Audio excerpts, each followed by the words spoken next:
सुरीगोड़ा पाकिस्तान में 3 नई खिचड़ियां पक रही हैं और इमरान खान साहब ने इन खिचड़ियों पर बहुत ज़्यादा उम्मीदें वाबस्ता कर रखी हैं। ये खिचड़ियां क्या हैं और क्या इनमें से इमरान खान साहब के लिए कुछ निकलेगा या नहीं निकलेगा, ये हम आपको आज के व्लॉग में बताएंगे।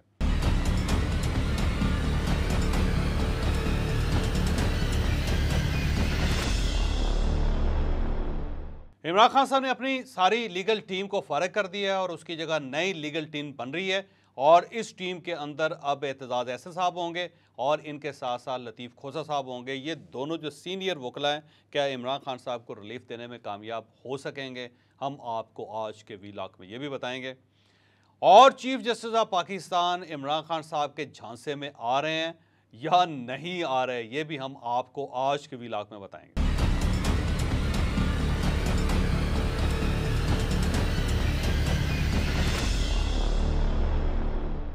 सुप्रीम पाकिस्तान में 3 नए इश्यूज डेवलप हो रहे हैं और वो बहुत ही दिलचस्प हैं। पहला इशू तो ये है कि हुकूमत पाकिस्तान ने एक कानून पास किया था जिसे review of judgments and order act कहते हैं और इसके ऊपर ज़ाहिर है सुप्रीम कोर्ट ऑफ पाकिस्तान ने हेयरिंग की, इसको चैलेंज कर दिया गया था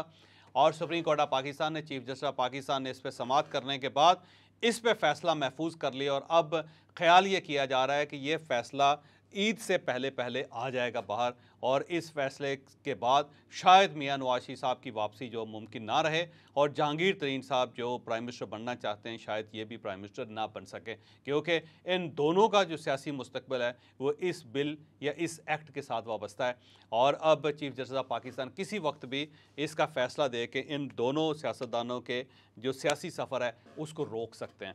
तो ये एक खिचड़ी है जिसके ऊपर इमरान खान साहब ने बहुत उम्मीद वाबस्ता कर रखी है।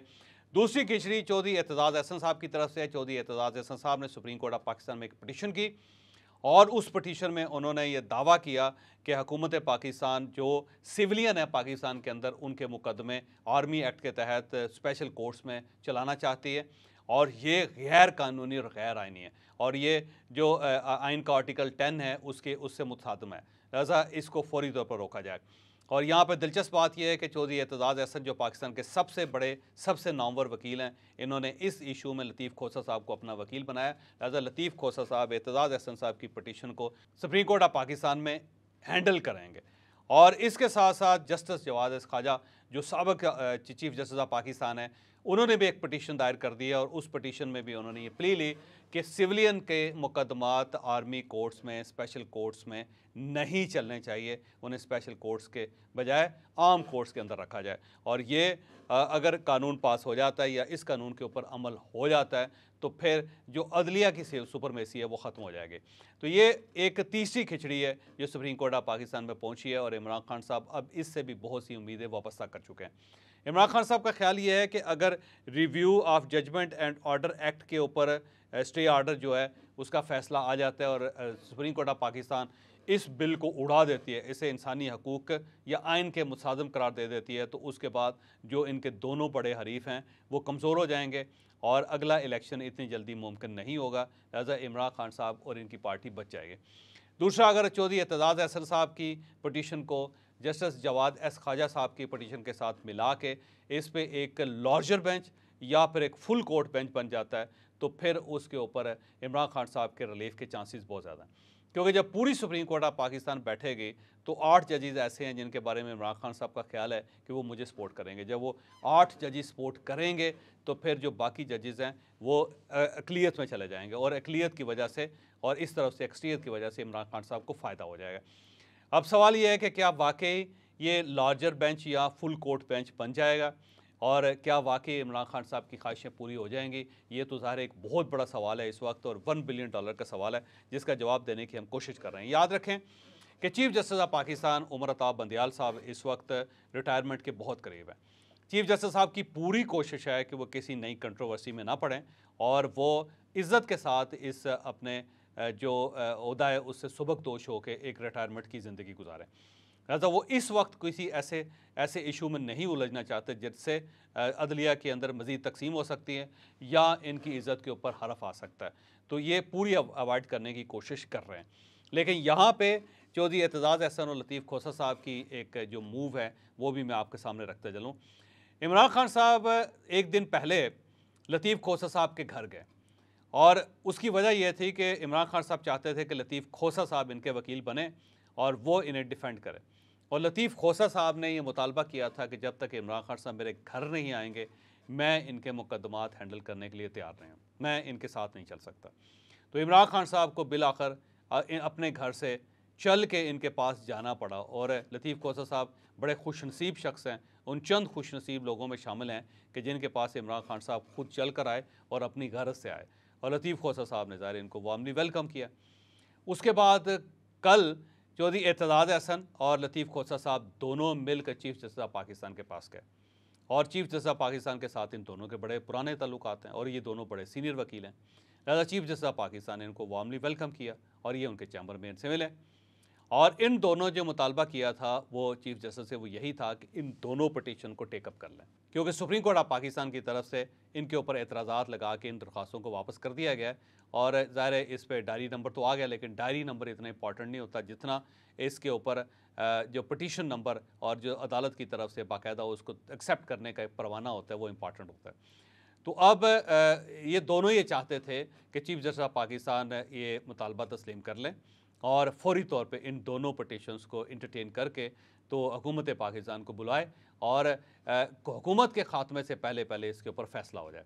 लेकिन चीफ जस्टिस ऑफ पाकिस्तान ने ज़ाहिर है कोई क्लियर जवाब नहीं दिया और शायद इसीलिए जब ये बाहर निकले तो ये दोनों मायूस थे, इनके अंदर बहुत ज़्यादा एनर्जी नहीं थी या वो उम्मीदें जो ये लेकर गए थे उनको बज़ाहिर ऐसे महसूस होता है कि शायद पूरी नहीं हुई। यहाँ पे ये भी बताता चलूँ कि सुप्रीम कोर्ट ऑफ पाकिस्तान में छुट्टियाँ हो चुकी हैं और कई जजेस जो हैं सो छुट्टियों पर चले गए हुए हैं। अब जस्टिस अतर मिनल्ला साहब भी छुट्टियों पर जा रहे हैं और काजी फाइज ईसा साहब जो हैं वो पिछले 6-7 दिनों से किसी भी बेंच में नहीं बैठ रहे, तो वो भी ऑलमोस्ट जो है अपने आप को साइड लाइन कर चुके हैं। तो अब जजेस छुट्टियों पर जा रहे हैं, कुछ जजेस चले गए हैं, बाकी जजेस भी चले जाएंगे। तो ये chief justice of Pakistan immediately full court बनाने के रवादार नहीं है, क्योंकि जब जजेस ही नहीं होंगे तो फिर फुल कोर्ट कैसे बनेगा। हाँ, अलबत्ता ये हो सकता है कि चीफ जस्टिस साहब इन दरख्वास्तों को एक्सेप्ट कर लें, दरख्वास्तों को एक्सेप्ट करने के बाद इन्हें साइड पर रख दिया जाए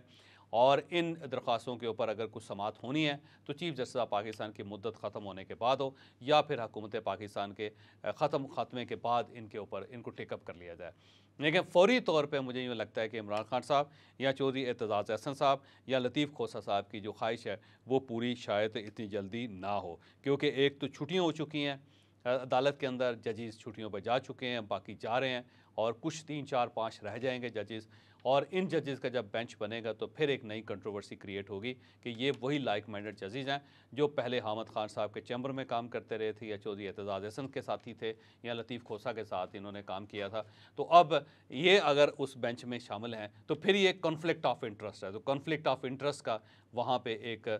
सवाल उठाया जाएगा। तो ज़ाहिर है चीफ जस्टिस ऑफ पाकिस्तान ये नहीं चाहेंगे कि इनके होते हुए ये मामला चलें। अब यहाँ पे एक और चीज़ भी है कि जिसके बारे में कुछ सीनियर वकला कह रहे हैं, वो ये कह रहे हैं कि जस्टिस अता बंदियाल साहब जो हैं वो एक ऐसी शख्सियत है, उमर अता बंदियाल साहब, कि जिनके बारे में हतमी तौर पे कुछ कहा नहीं जा सकता कि वो किस तरफ जाएंगे और क्या वो करेंगे, क्योंकि वो अक्सर सरप्राइज़ ले देते हैं। तो ये भी कहा जा रहा है कि हो सकता है चीफ जस्टिस ऑफ पाकिस्तान अपनी आखिरी इनिंग्स खेलते हुए अपनी आखिरी ओवर में कोई ऐसा छक्का मार दें या कोई विकटें गिराएं कि ये तारीख में अपना नाम लिखवा जाएं। तो ये भी कुछ वकला की तरफ से कहा जा रहा है। लेकिन सरेदस्त जो कल की मूवमेंट थी, उन मूवमेंट्स में मुझे यूँ महसूस होता है कि जस्टिस उमर अता बंदियाल साहब शायद को बहुत बड़ा रिस्क ना लें, क्योंकि उन्हें पता है कि मैं जा रहा हूँ और जाने से पहले अगर मैंने कोई ऐसी कंट्रोवर्सी क्रिएट की तो फिर मेरा भी वही अशर होगा जो जस्टिस साकिब निसार साहब का हुआ था, फिर वो कंट्रोवर्सीज़ के अंदर ज़िंदा रहेंगे। तो उमर अता बंदियाल साहब से जो इमरान खान साहब की ख्वाहिशें मुझे तो वो पूरी होती हुई नज़र नहीं आ रही। लेकिन ये बात भी दुरुस्त है कि इमरान खान साहब ने इन 3 पटिशन से, या एक जो फ़ैसला होल्ड कर के हुआ है और दूसरी जो पटिशन्स है, इनसे बहुत ज़्यादा उम्मीदें वाबस्ता कर लें,